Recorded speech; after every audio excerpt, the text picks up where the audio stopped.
ብዙዎቻችን ውድ የሆኑ ክሬሞችን እንገዛለን። ታዋቂ ሰዎች የተጠቀሙትን ዘይትም ወይም ቅባት እንሞክራለን። ግን ውጤቱ ለምን እኛ ላይ አይታይም? ሰላም ጤና ይስጥልኝ ውድ የማራኪ ሴት የዩቲዩብ ቻናል ቤተሰቦች እንደምን ቆያችሁ? የዛሬው መረጃ የቆዳችሁ መልክ ብቻ ሳይሆን ለራሳችሁ ያላችሁን በራስ መተማመን የሚቀይር ነውና እስከ መጨረሻው አብራችሁን ቆዩ። የቆዳ እንክብካቤ ወይም ስኪን ኬር ምን ማለት ነው? ብዙዎቻችን የቆዳ እንክብካቤ ሲባል ሜካፕ መኳል ወይም ውድ ክሬሞችን መቀባት ብቻ ይመስለናል። ግን ትክክለኛው ትርጉሙ ከዚህ ይለያል። የቆዳ እንክብካቤ ወይም ስኪን ኬር ማለት የሰውነታችን ትልቁ ክፍል የሆነውን ቆዳችንን ከበሽታው መከላከል፣ እርጥበቱን መጠበቅና ጤናማነቱ ተጠብቆ እንዲቆይ የምናደርገው የዕለት ተዕለት እንቅስቃሴ ነው። ልክ እንደ ልብስ ቆዳችንን እንዳይቆሽሽና እንዳያረጅ ጥበቃ ያስፈልገዋል። ስኪን ኬር ወይም የቆዳ እንክብካቤን ስንጠቀም ልንተገብራቸው የሚገቡ ዋና ዋና ተግባራት ቢኖሩ 3 የማይነጣጠሉ ተግባራትን እናገኛለን።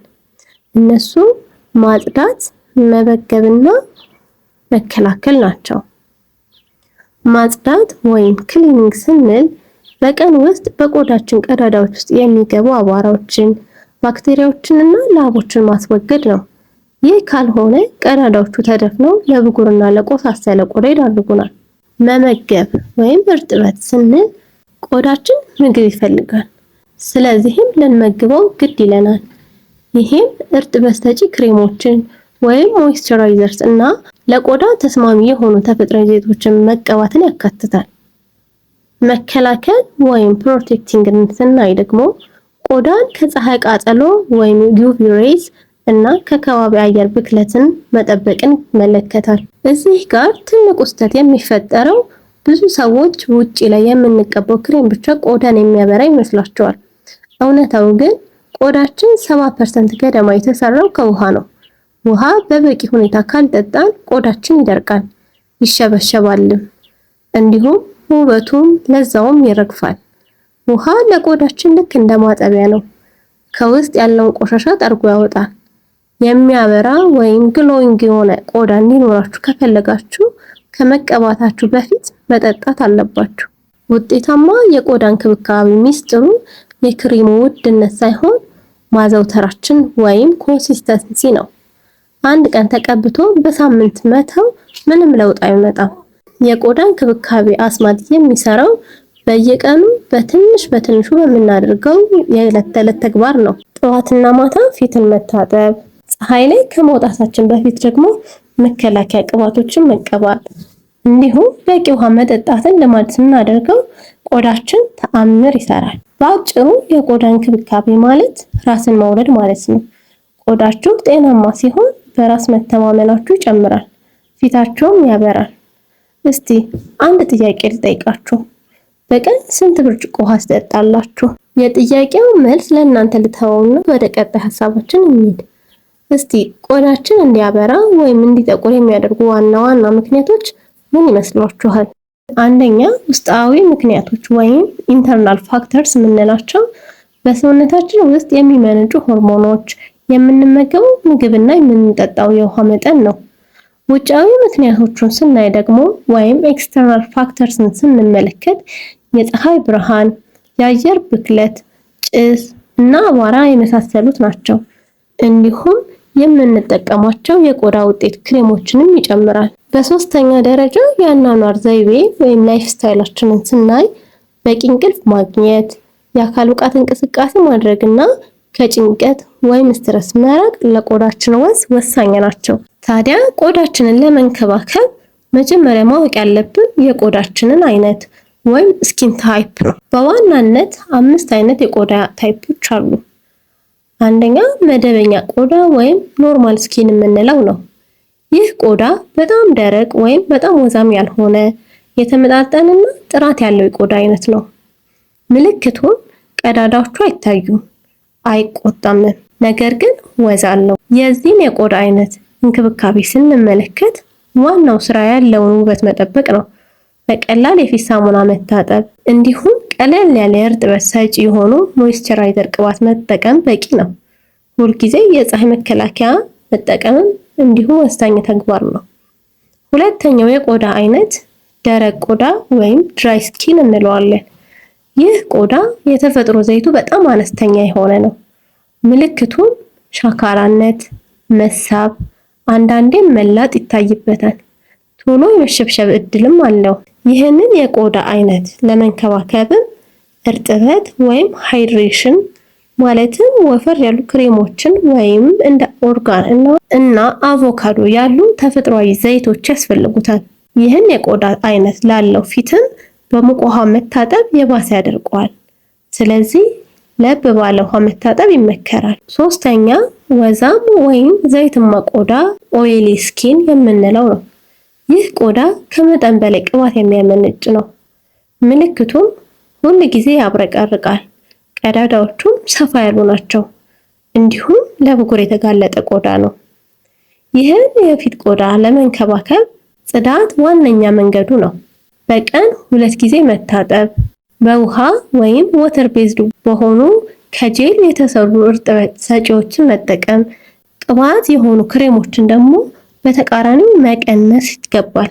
የዚህ የቆዳ ታይፕ ሚስጥር ቆዳሽ ቅባት ስላለው ብቻ እርጥበት ሰጪ ክሬም መተው የለብሽም።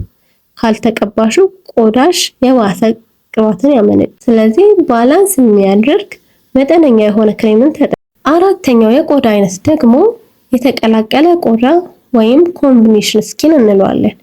ይህ በብዛት የሚታይ የቆዳ አይነት ሲሆን በአንድ ፊት ላይ 2 አይነት ባህሪ ይታያል። ምልክቱም ግንባር፣ አፍንጫና አገጭ አካባቢ ወይም ቲዞን ብለን የምንጠራው አካባቢ ወዛም ሲሆን ጉንጭ አካባቢ ግን ደረቅ ነው።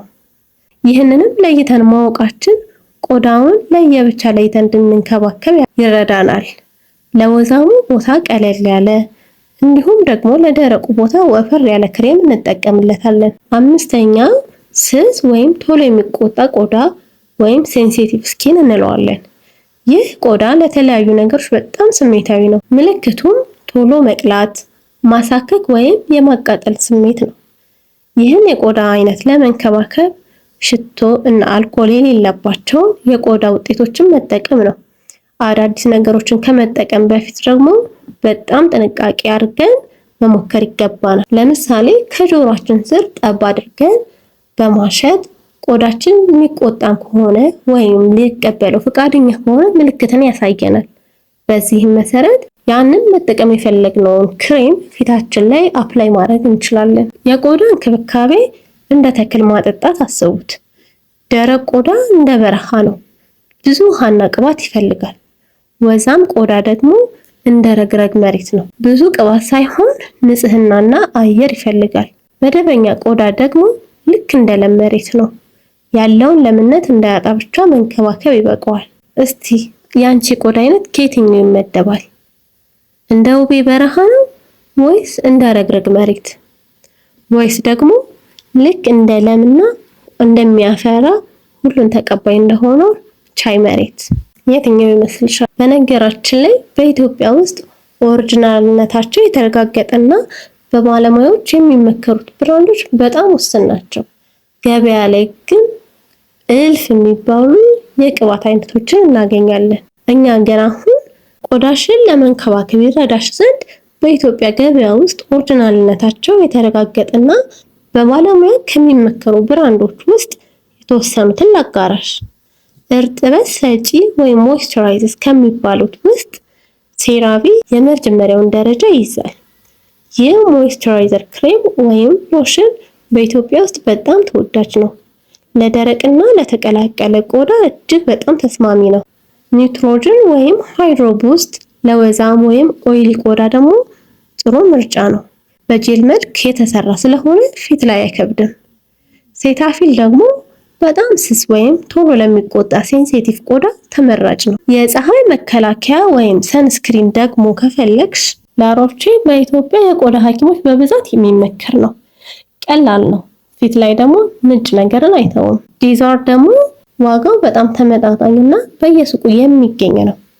ለጀማሪዎች ጥሩ ምርጫ ነው። በተጨማሪም ኒውትሮጅና ፊታቸው ለሚወዛ ሰዎች ቶሎ ስለሚመጥ በጣም አሪፍ ሰንስክሪን ነው። በተጨማሪም የቆዳሽን ጤና ለመጠበቅ የግድ ከውጭ የሚገዙ ትልልቅ እና ውድ የሆኑ ሰንስክሪን እና ሞይስቸራይዘሮች ብቻ መጠቀም አይጠበቅብሽም። በቤት ውስጥ የሚሰሩ የፊት ማስኮችንም ብትጠቀሚ ቆዳሽን ማድመቅ ትችያለሽ። ለሚያበራ ቆዳ ወይም ፎር ግሎዊንግ ስኪን አንድ የሾርባ ማንኪያ እርጎ ከአንድ የሾርባ ማንኪያ ማር ጋር በማዋሃድ መቀባት ቆዳን ያለሰልሳል፣ የሞቱ ህዋሳትንም ያስወግዳል። ለደረቅ ቆዳ ደግሞ ግማሽ አቮካዶ ከአንድ የሾርባ ማንኪያ ማር ጋር ለውሰሽ ብትጠቀሚ አቮካዶ ለቆዳ አስፈላጊ የሆኑ ተፈጥሯዊ ቅባቶችን ይሰጣል። ስለዚህ ፊትሽ እንደ ጠዋት ጮራ ይበራል። ለወዛም ቆዳ ወይም for oily or acne skin type 2 የሾርባ ማንኪያ ኦትሚል ወይም አጥሚት ከጥቂት የሎሚ ጭማቂ ጋር ደባልቀሽ መጠቀም ነው። ኦትሚሉ ትርፍ ቅባትን ይመጣል፣ ሎሚው ደግሞ ባክቴሪያን ይገላል። ዛሬ ስለ ቆዳ አይነትና ስለ መፍትሄዎቹ ብዙ አውርተናል። ዋናው ነገር ውድ ክሬም መግዛት ሳይሆን ለቆዳችሁ የሚስማማውንና ኦሪጂናል የሆነውን መምረጥ ነው።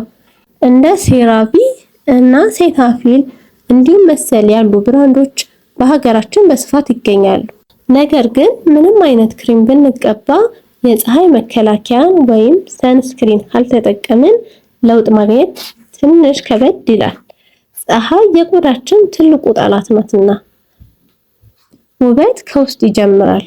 ውሃ መጠጣታችሁን አትርሱ። ክሬምም ሆነ ቅባቶችን ስትገዢ ኤክስፓየር ዴት ወይም ጊዜው ያለፈበት መሆኑን እና ከፋርማሲዎች ወይም ከትክክለኛ የመዋቢያ ዕቃ መሸጫዎች ወይም ኮስሞቲክስ ቤቶች ውስጥ መሆኑን አረጋግጪ።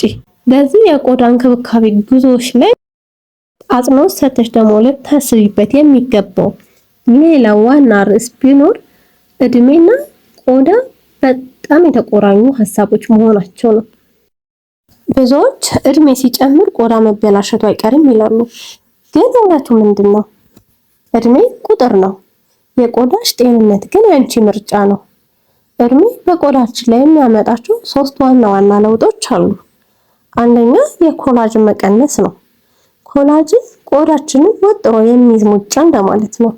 እድሜ እየጨመረ ሲሄድ ግን በተለይ ከ25 ዓመት በኋላ ኮላጅን ስለሚቀንስ ቆዳችን መርገፍና መሸብሸብ ይጀምራል። አንቺ ስንት ላይ ደርሰሻል? ሁለተኛ የእርጥበት መድረቅ ነው። በወጣትነት ጊዜ ቆዳችን ብዙ ቅባትና እርጥበት ያመነጫል። በዚህም ሳቢያ ፊታችን ያበራል። እድሜያችን ሲጨምር ግን ቆዳ ራሱን የማርጠብ አቅሙ ስለሚቀንስ በቀላሉ የመድረቅና ወዝ የማጣት ሁኔታ ይታይበታል። በሶስተኛ ደረጃ ደግሞ የመታደስ ፍጥነት ነው። ወጣት እያለን የሞቱ ቆዳ ህዋሳት ቶሎ ቶሎ በአዲስ ይተካሉ። እድሜ ሲጨምር ግን ይህ ሂደት ስለሚዘገይ ቆዳችን የጠቆረ እና የዛለ ይመስላል። እናም እህቴ እድሜ መጨመሩ እንደው አይቀሬ ነው። ነገር ግን ቆዳችን እንዲያረጅና ወዙን እንዲያጣ መፍቀድ የለብንም። አሁን ደግሞ ያለምንም ከፍተኛ ወጪ በቤታችን ውስጥ ልናደርጋቸው የምንችላቸውን ቆዳን እንደ ወጣት የሚያደርጉ 4 ቀላል ሚስጥሮችን ላካፍልሽ። መፍትሄ 1 የፀሐይ መከላከያ ወይም አንቲ ኤጂንግ ሴክሬት። ለቆዳ እርጅና 80% ተጠያቂው የፀሐይ ብርሃን መሆኑን ታውቂያለሽ? መፍትሄው በየቀኑ ወይም ደመናማ በሆነ ቀን እንኳን ቢሆን የፀሐይ መከላከያ ወይም ሰንስክሪን መጠቀም ነው። ጥቅሙ ቆዳ እንዳይሸበሸብና ጥቋቁር ነጠብጣቦች እንዳይወጡ ይከላከላል። ይህ ከፍተኛው የቆዳ መድኃኒት ነው። መፍትሄ 2 እርጥበት ነው። ደብል ሃይድሬሽን እንለዋለን።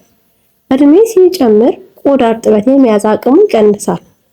ስለዚህም መፍትሄው ፊትሽን እንደታጠብሽ በደቂቃ ውስጥ ሞይስቸራይዘር ተቀቢ። ቆዳሽ ገና እርጥብ እያለ ክሬም መቀባትሽ እርጥበቱ በቆዳሽ ውስጥ እንዲታሰር ያደርገዋል። በተጨማሪም በቀን ቢያንስ 8 ብርጭቆ ውሃ ጠጪ፣ ቆዳሽ ከውስጥ እንዲወጠር ይረዳዋልና። መፍትሄ 3 የምግብ ምርጫ ኢት ዩር ግሎው ይላሉ ፈረንጆቹ። የውጪ ቆዳችን ላይ የምንቀባው 20% ብቻ ሲሆን 80% የቆዳችን ውበት የሚመጣው ከምንበላው ምግብ ነው። ስለዚህ መፍትሄው አንቲኦክሲዳንት ያላቸው ምግቦች አዘውትረሽ መመገብ ነው።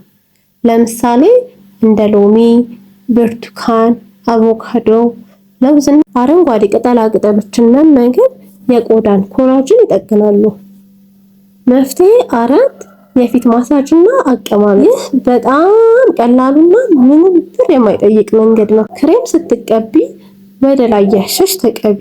ይህ ደም በቆዳሽ ውስጥ በደንብ እንዲዘዋወርና ቆዳሽ እንዳይረግፍ ይረዳል። በተጨማሪም በጀርባሽ መተኛት ነው። ፊትሽ በትራስ ጫና ምክንያት እንዳይሸበሸብ ይረዳሻል። ያስታውሱ፣ ትልቁ መፍትሄ ዛሬ መጀመር ነው። የዛሬ 10 ዓመት ቆዳችሁ እንዲያመሰግናችሁ ከፈለጋችሁ እነዚህን ቀላል ነገሮች ሁልጊዜ ልማድ አድርጓቸው። እናንተስ ከነዚህ መፍትሄዎች ውስጥ የትኛውን ለመጀመር አሰባችሁ? ኮሜንት ላይ አሳውቁኝ። የቪዲዮ ከጠቀማችሁ ሰብስክራይብ በማድረግ ቤተሰብ ይሁኑ። ለጓደኞቻችሁ ሼር በማድረግ አድርሱላቸው። በቀጣይ ቪዲዮ እስከምንገናኝ ቸር ቆዩን።